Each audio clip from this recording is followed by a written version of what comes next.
Thank you, Maurice. Is the sound okay? I think I'd feel more comfortable coming out a bit from behind the podium, especially because some of you are so far away.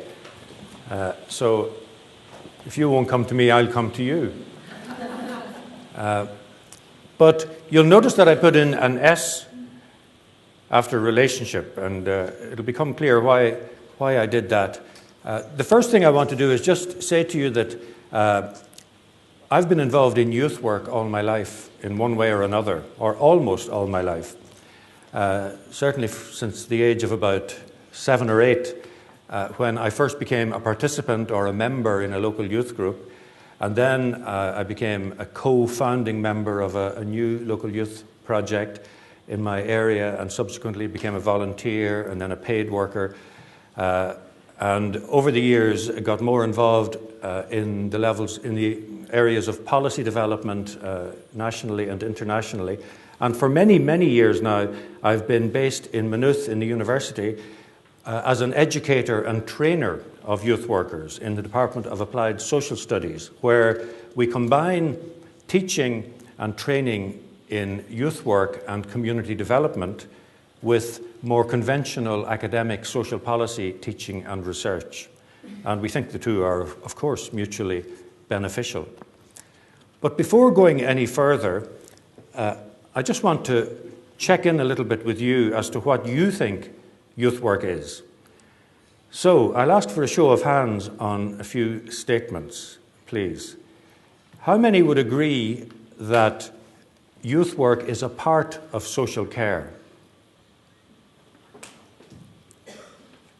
Okay, almost everybody, I think. So I'll ask the next question anyway. How many people believe that social care is a part of youth work? A few. Okay. Does anybody think youth work and social care are two completely different things? One? Okay, very much a minority view.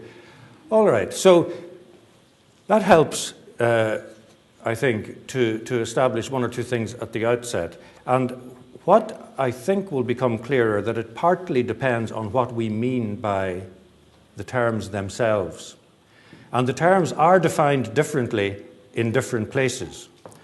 And they're used differently, even within any one national context. They're certainly used differently if you move around Europe, the continent of Europe. And they're used differently as well than if you travel further afield. And I know that there are perspectives here from further afield. But in the Irish context, to start with that context, with which I'm most familiar and in which I'm most involved, it's important to stress that there is actually a legislative definition of youth work. And that's not something that is very common. But it has been the case here since 2001, when the Youth Work Act was passed, and the definition that's enshrined in the Youth Work Act 2001 was restated last year in a very important piece of legislation called the Education and Training Boards Act 2013. And that definition is here on the slide. And if you look at that, you may or may not be confirmed in your view, as just expressed, about the relationship between youth work, in Ireland anyway, and social care. Youth work, according to this definition, is a planned program of education designed for the purpose of aiding and enhancing the personal and social development of young persons. Young persons here is defined as anyone up to the age of 25. Through their voluntary involvement, which is complementary to their formal academic and vocational education and training, and secondly, provided primarily by voluntary organizations. So it's a very specific definition. And would it lead anybody to change their mind about the relationship between social care and youth work? Would anyone think again? Just show your hand if you would think again on that basis. Not at all. Okay. There are a few key principles in it.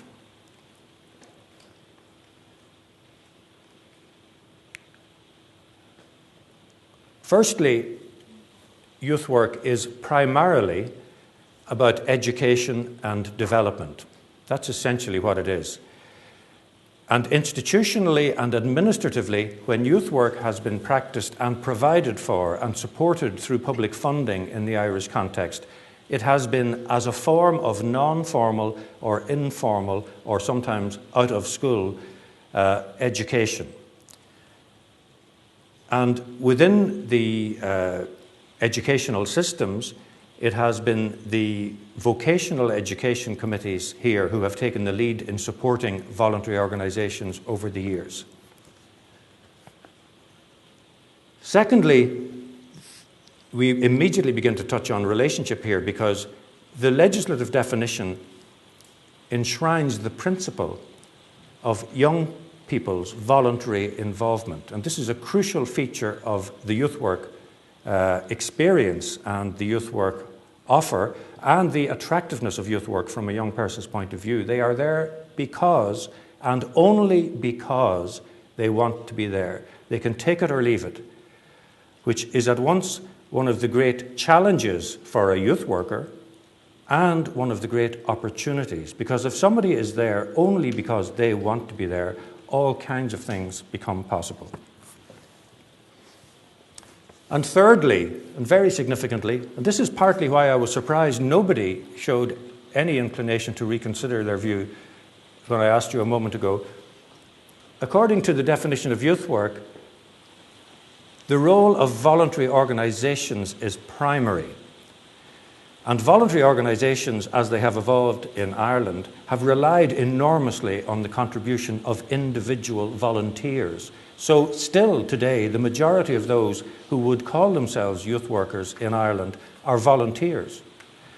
The number of people who are in paid professional positions acquired through third-level academic qualifications has increased very considerably, but still the overwhelming majority are volunteers. And this is a recognition of the contribution of civil society, of what on the continent of Europe is sometimes called associative life, to the well-being of society as a whole. But taken together, this presents a very different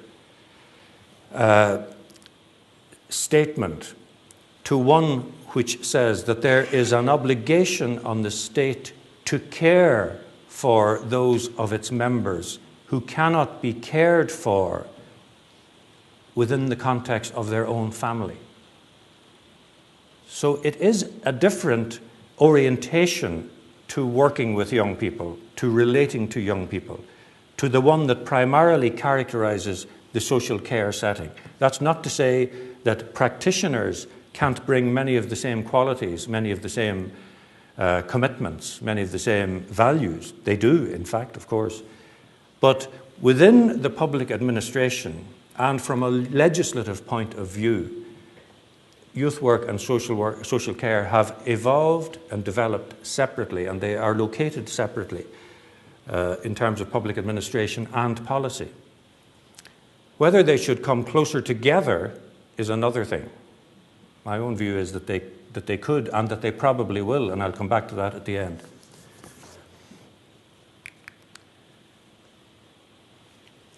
Youth work is, as you can see from the definition, primarily provided by voluntary organisations, usually with statutory support in the form of funding and sometimes facilities, and it attempts to provide out-of-school, informal, non-formal educational activities. And like social care, the principle of subsidiarity has applied in Ireland, whereby for a long time the state was content to let the voluntary organisations get on with it, and only relatively recently has been prepared to accept that it is ultimately responsible for making these things happen. In the case of care, it must step in when a child is in need of care and its family can't provide it. In the case of youth work, it's obliged to ensure that it takes place, but not actually to do it itself. The voluntary organizations do that. But it's no longer content to allow the voluntary organizations to decide for themselves what they do with the public funding. Following on from the legislative basis from the Act itself, there is now a standards framework that requires local youth projects with paid workers, national organizations with paid staff, and even, since last year, local voluntary youth groups like scout troops, a local drama club run on an entirely voluntary basis. All of these groups that define themselves as youth work and that wish to avail of public support and funding must adhere to a standards framework that sets out 5 different standards. It's applied less rigorously. The bar is less high for the volunteer-led groups. But the standards are that it's young person-centred, that the work is concerned with safety and well-being of young people, with protection of the child and the young person. It's essentially about education and development. We've seen that already in the Act. Equality and inclusiveness, in the sense that, as the standards framework says, no young person and no child should feel excluded in a youth work context. No young person and no adult working with young people should feel excluded in a youth work context. And then quality and continuous improvement, the commitment to become better at what practitioners are doing. And I have here a list of the activities and programs that youth workers engage in that I won't go through, but you can see the variety. And many of the points that I'm making here, for those of you who are familiar with the Irish context and with the Irish literature and social care, you can see these dealt with at more length in the book Applied Social Care, An Introduction for Students in Ireland, where I have a chapter looking at the overlap between youth work and care and the distinctive features, including a consideration of some of these activities. So recreation and sport, creativity, artistic, cultural activities, spiritual development,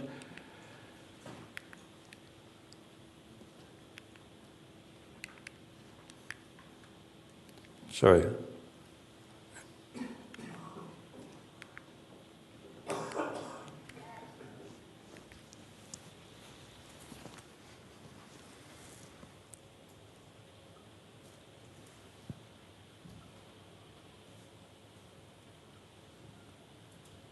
So, programs and projects targeted at specific groups of young people, whether gender-based, young people with disabilities, young travellers, other ethnic groups, young asylum seekers, young LGBT people. There are some youth work organisations established specifically to deal with these different categories. Issue-based, justice, the environment, and so on. Welfare, well-being activities, intercultural, international, ICT-based activities, social media-based youth work, and then, crucially, work that is simply based on informal engagement and interaction. Work that is sometimes called on the continent of Europe open youth work, where you create a space, open the door, invite young people to come in and see what happens based on their interests and their own experiences. So that's the range of activities, but what do they all share? And here again, I think there's possibly a difference in the orientation between youth work and social care as frequently practiced, but also as it is located within public administration and policy. Because youth work is, in its history and in its contemporary practice, essentially about groups. The group is the setting where it happens, and it's also a resource for what happens. And as I'll show you in a moment when I include some clips from some research I've done myself, talking to young people about their experience of youth work, it is actually perceived and enacted as a collective practice, even for them, not just for the youth workers. And this means the benefits and the outcomes are frequently collective, as well as individual. And of course, one of the great liberating features of youth work from a young person's point of view, as compared with their school experience, is that nobody is marking them, nobody is measuring them, certainly not in a formal sense. And as one young person in a recent study I did myself said, "I cannot fail." That is a fabulous way to feel. I'm not saying that young people always feel that in all their time in youth work, but this young person felt it where they were, and it's a wonderful feeling to have. And it's back to the relationship that they have with the place and with the people in it. And the process, of course, therefore, is emphasized as much as the product. In care work and in youth work and in community development and in adult education, for many decades, this is a distinction that has been drawn. The process, the way that things are done, the way that they're facilitated, the way that they're enabled, as compared with what gets done, what the outcome is, what the product is. It's not a distinction that we should labor too much, I think, because sometimes the product is itself part of the process. If you have a group of young people engaged in working towards a creative performance, for example, after several weeks of intensive work together, then the performance itself can be a crucial stage in the process that they're going through, building their confidence, giving them a greater sense of cohesiveness, and so on. And therefore, relationships are absolutely vital.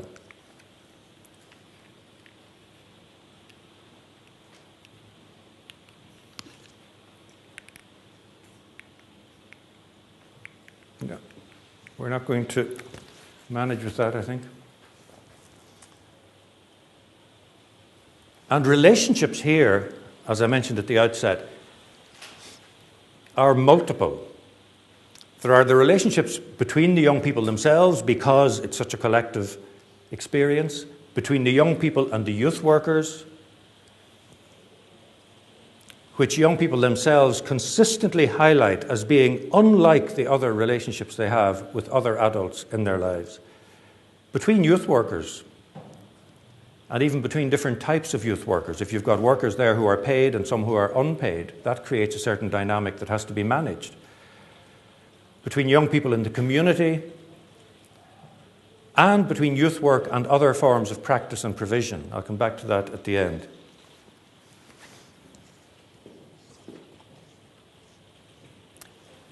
So, would you mind? Yeah. Thanks, Lou. Thanks, Maurice.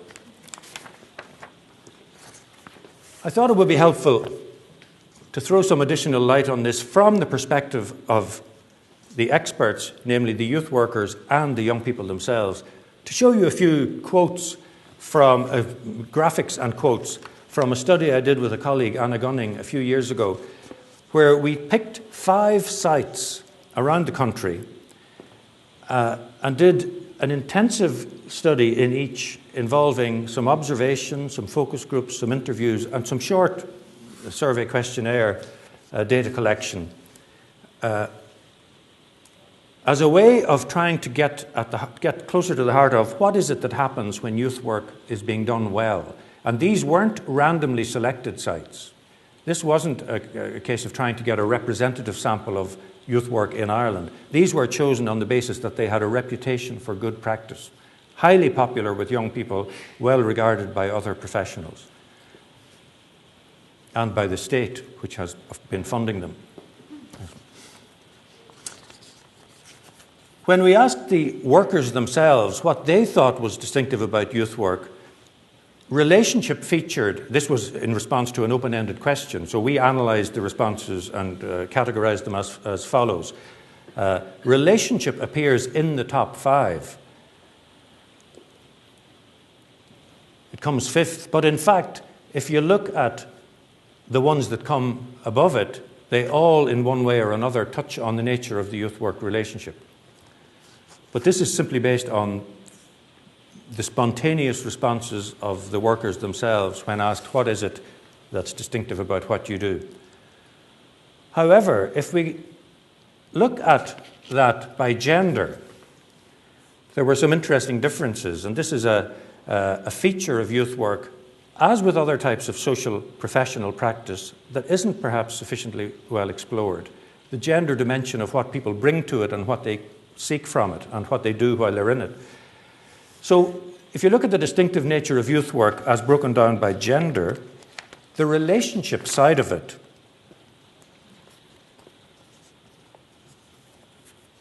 is much higher is rated more highly for females than for males. Women, youth workers, when asked about the distinctive nature of their work, in this sample, this wasn't a big sample, this was less than 100 workers, and this is, I'm only using this as an indicative and even provocatory set of findings, really.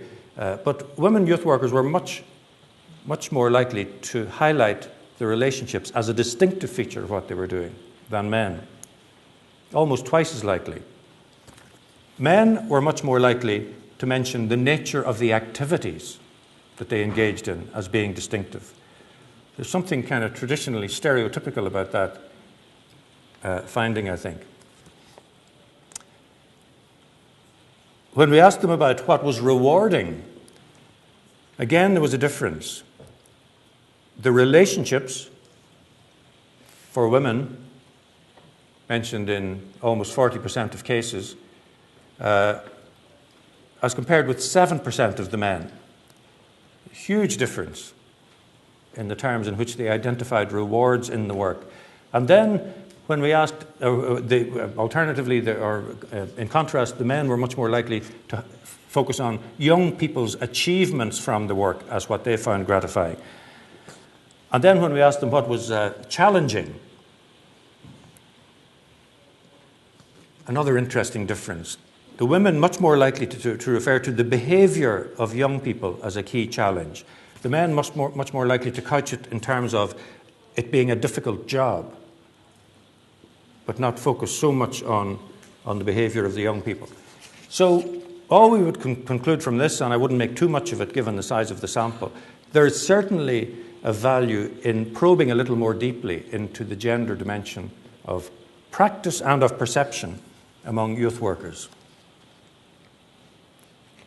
When we asked young people themselves why they became involved, overwhelmingly the most common reason given, and again, this is our categorization of their open-ended responses, was the social dimension, effectively the opportunity for positive relationships in positive places.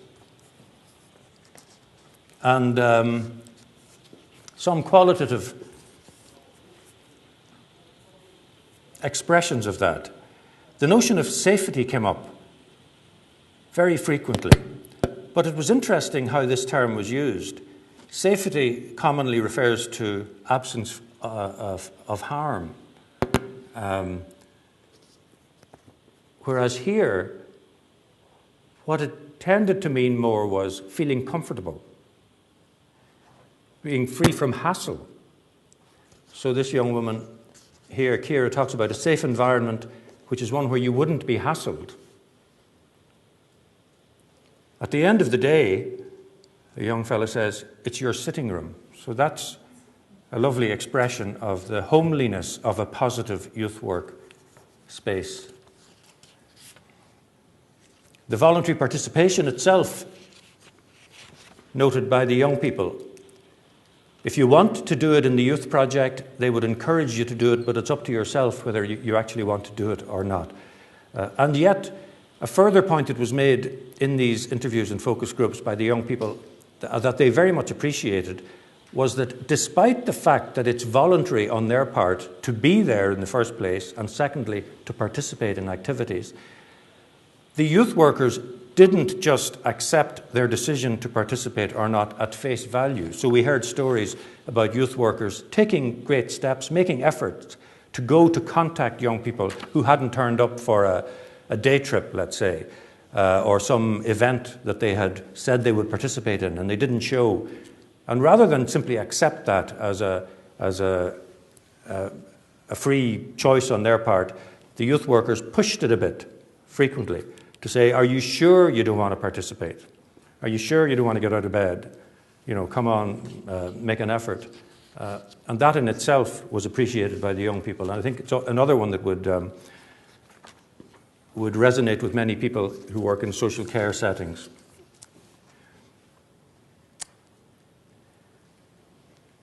Friendship itself, the relationship that is most likely to draw young people into youth work, being with others of the same age in a positive environment, but also a place where you can make new friends. So this young man said, he drew attention to, he was living down the country, this was in Clare, I think, and he knew somebody who had moved from Dublin and didn't know anybody, and so all of a sudden, he gives a great example here of a key performance indicator that the youth project would be able to use with the funders in the sense of the young person being up by 20 friends just in a day. Time is at the heart of all good relationships. They don't happen without time. The temporal dimension is crucial. And time and again, that became clear through these findings. This is a simple graphic that illustrates neatly that the longer the young people were there, the longer they had been participating in the project they were in, the more likely it appeared to be that they would have had the chance to participate in new activities, new opportunities. Again, not huge numbers. The numbers of young people here were under 200, but there's something nonetheless that is plausible about that as a finding.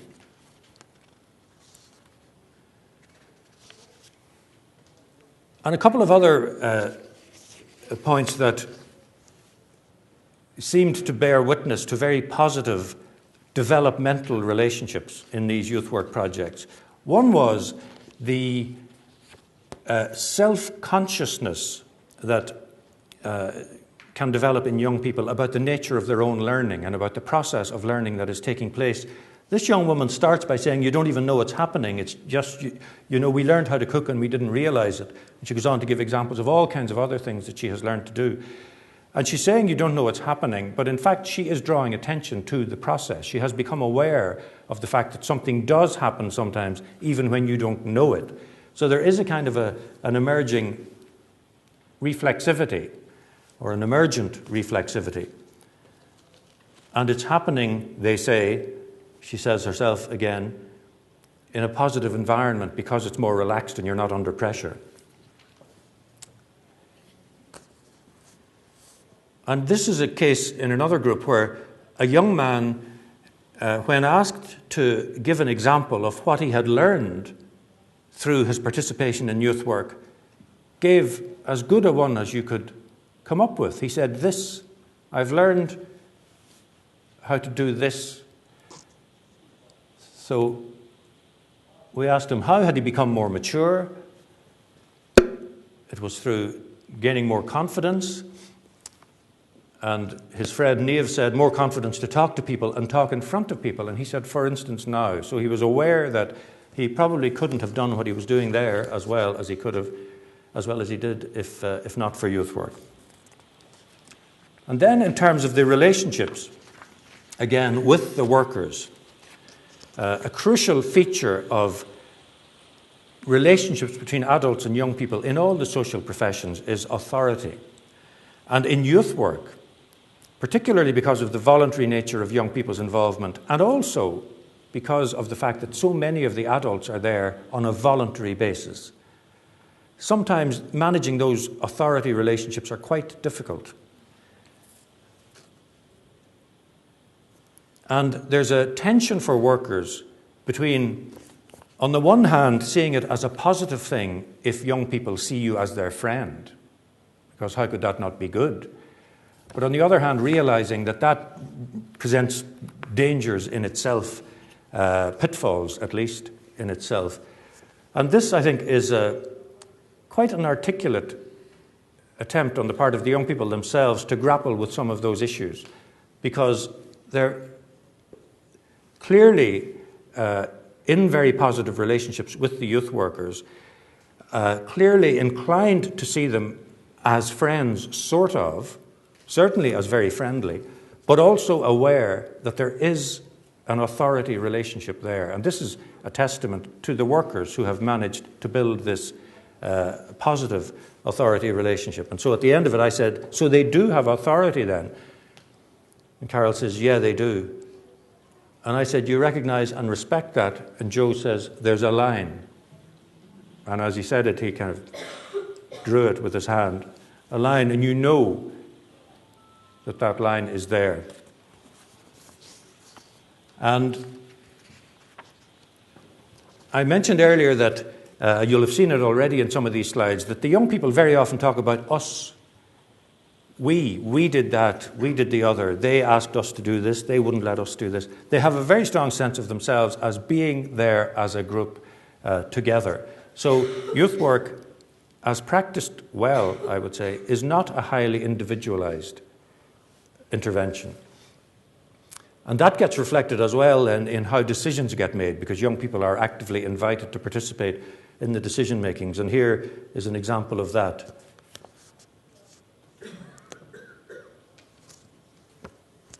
And from another group, one of the young people say that it's actually 50-50, that the decisions involve negotiation between workers and young people. We meet them halfway, says Joe, and Val says, if you can't do it, and I think this is really important, again, it's about a particular type of relationship. If you can't do it, they explain why you can't do it. They just don't say you can't do it and that's the end of it. They say we can't do it for these reasons. And they trust that. And that, I think, is that itself is an example of a feature of these relationships that is captured by the word respect. If there was one word that I think that appeared more than any other in discussions, particularly when young people were asked, what's different about how you get on with the youth workers and how you get on with the other adults that you come into contact with, the word respect was the one word that most commonly featured. Asking young people then about their own perception of the way in which they had developed positively over their period of involvement in youth work, again, a broad pattern of positive change. A little bit higgledy-piggledy, but the direction of change is broadly positive. The longer they had been involved, the more likely it was that they perceived a positive change in themselves. Again, bearing out that crucial temporal dimension. And there was something very interesting in the nature of the positive change that they drew attention to.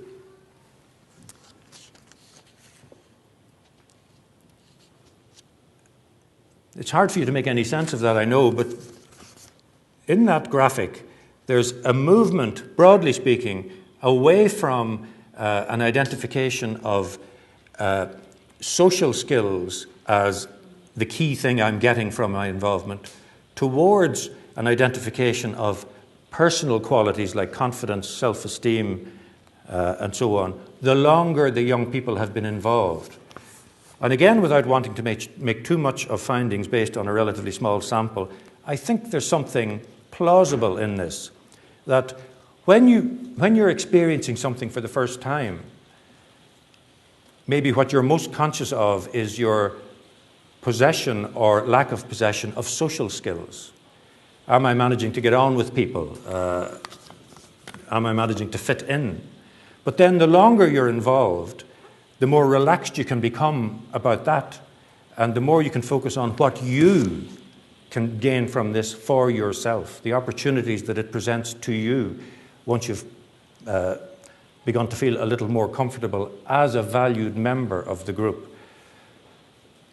And these figures do appear to suggest that at least that's worth pursuing a little more deeply, because it could guide youth work practice very constructively in terms of the way the relationships are managed at different points. Okay, to begin to conclude then, here's an example of a wonderfully blunt expression by one of the young people of what would happen if there wasn't youth work, if this opportunity for positive relationships wasn't there. We'd run riot. Again, this is the kind of evidence that it might be useful to bring to the policymakers and the funders who are asking, what difference does it make that we give you money? The young people themselves often put it in the most persuasive terms. So do you think if you hadn't joined the youth group, I know it's a hard question to ask, and Kevin says, we'd run riot. Do you reckon your life would be different? We'd run riot. There's no question about it. He says, if there were not youth clubs or youth workers around, there would be total chaos. And that, in fact, isn't just an isolated opinion, although it wasn't often put as forthrightly as that.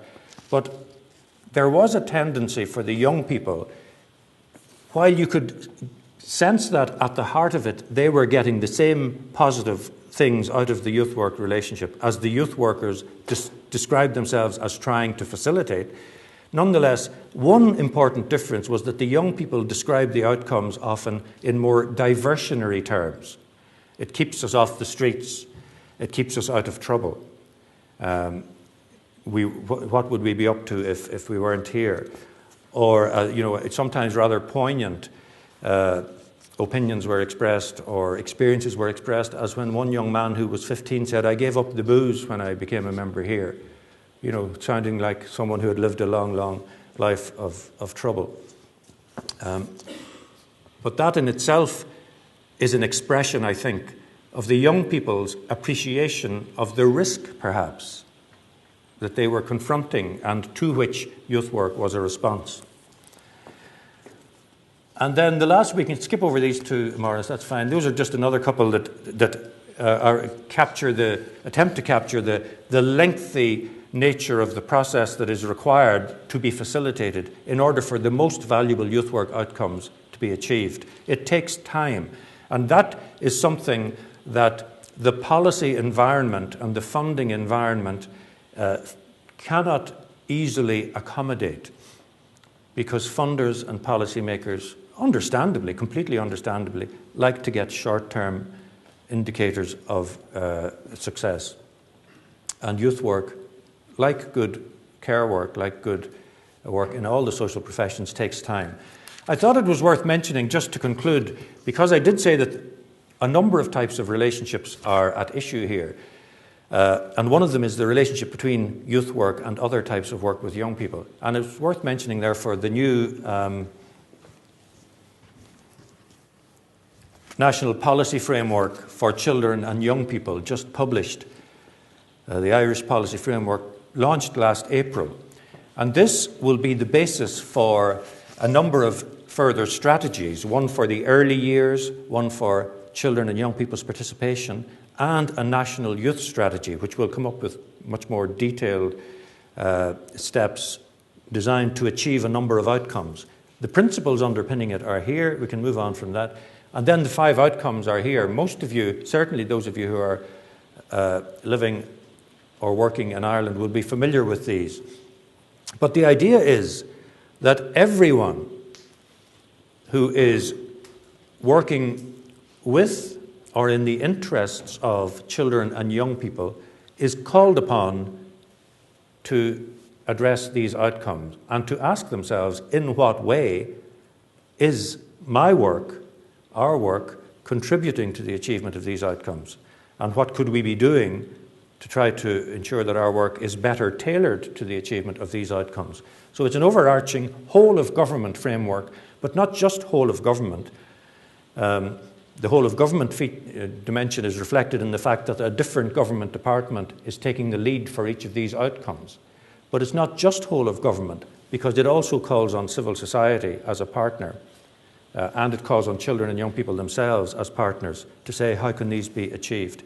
And in that regard, I thought it was useful to mention in conclusion, therefore, a couple of things that it says about interagency work and interprofessional work. Apart from the 5 outcomes, for children and young people, the document identifies 6 transformational goals designed to facilitate those outcomes. And one of those is cross-government and interagency collaboration and coordination. And the government recognises active involvement of the professionals themselves, working across professional boundaries. I probably did that, Maurice, it's okay. Working across professional boundaries, active involvement is essential to addressing improvements in systems, processes, and decision-making. Working across professional boundaries is the crucial phrase there, and that's, I mentioned challenges and opportunities earlier. That's one, it seems to me, that could well be taken up by all of us with an interest in children and young people's well-being. And finally then, specifically looking at it from the point of view of those of us who are involved in the professional education and training of professionals, the workforce for children and young people, it's notable that the government commits to supporting the development of interdisciplinary and interprofessional training programs which encourage leadership and collaboration for professionals working with children and young people across the range of service delivery. I think that creates the basis for some interesting conversations about our relationships here. And in that regard, maybe we could learn from some of our colleagues from abroad, where some of this interdisciplinary work maybe is better developed. So I'll leave it there, and I'll be happy to respond to any comments or questions. Thank you.